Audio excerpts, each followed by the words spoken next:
Hey everybody, welcome back to Row Country. Welcome if you're new. Today we're making this adorable monogram beaded ornament, which is great for your tree, a tiered tray, or even to mark your stockings. Stay tuned.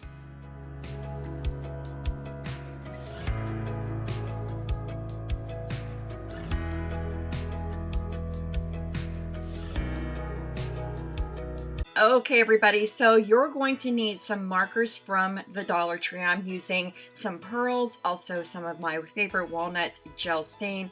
I'm also using these wood shapes that I actually picked up at Michael's. They were 99 cents and I had a 20% off coupon, so they beat the Dollar Tree, but the Dollar Tree does have wooden ornaments that you can also paint and stain and use for this DIY today.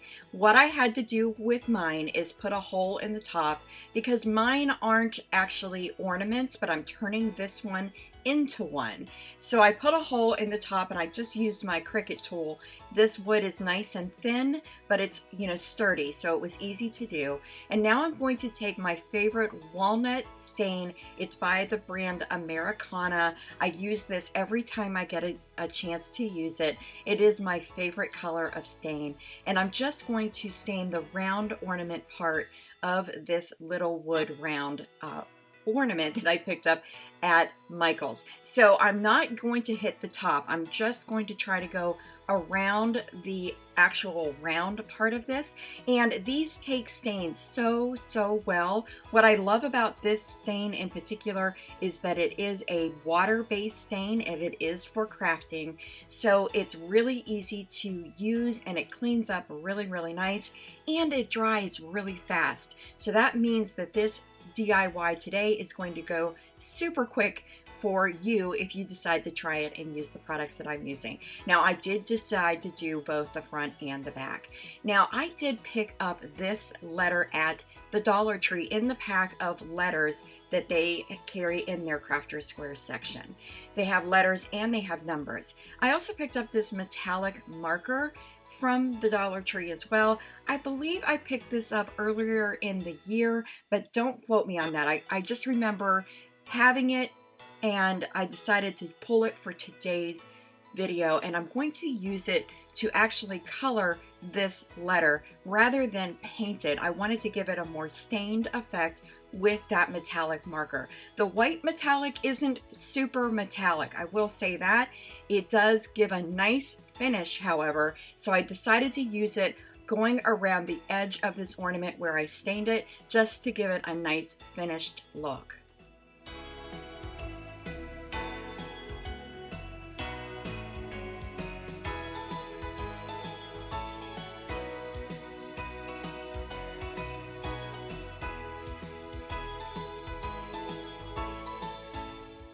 So not only does the Dollar Tree have the white metallic marker, but they have silver, they have gold, and I had to grab every one of them that I could find.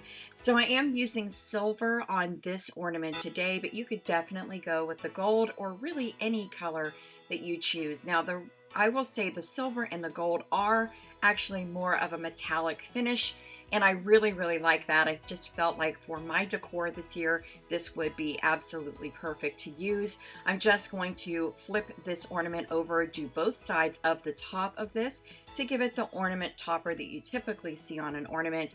And then I come around the edge of that to finish it off, just like I did with the white marker around the lower part.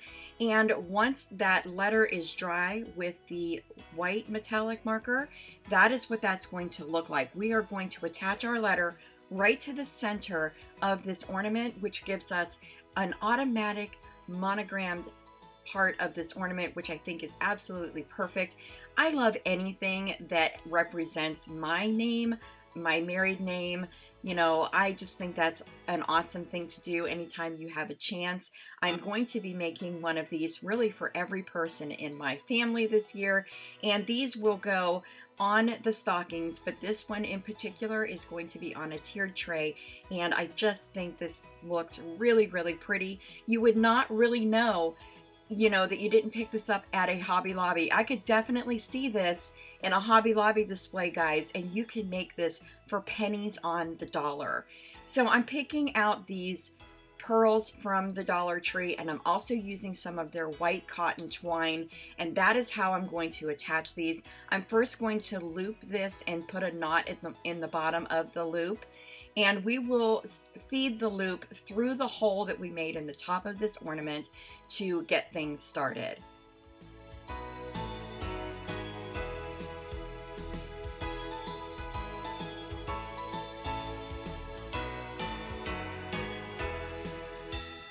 Okay guys, so I of course used this heavier cotton twine, and that required me using a little bit of coaxing to get it through the hole, as you see here.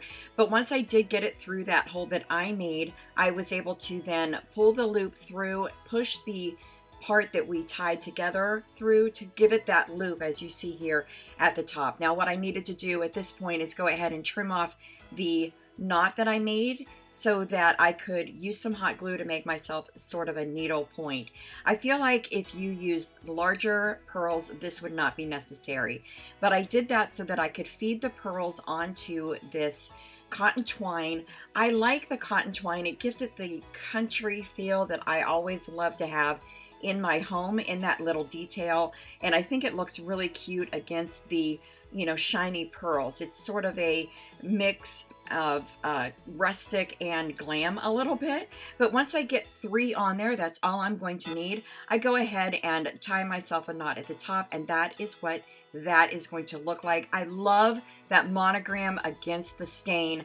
It takes that high end for me, and I just can't believe that this was something I was able to put together for myself, and this is how mine will be displayed. It will be on a tiered tray, and any time of year you could use this. Now of course it looks like an ornament, so of course I'm only going to use it throughout the Christmas season, but you could definitely make something very similar and keep this out all year. Guys, this is my monogram beaded ornament, part of my 25 days of Christmas here in Row Country.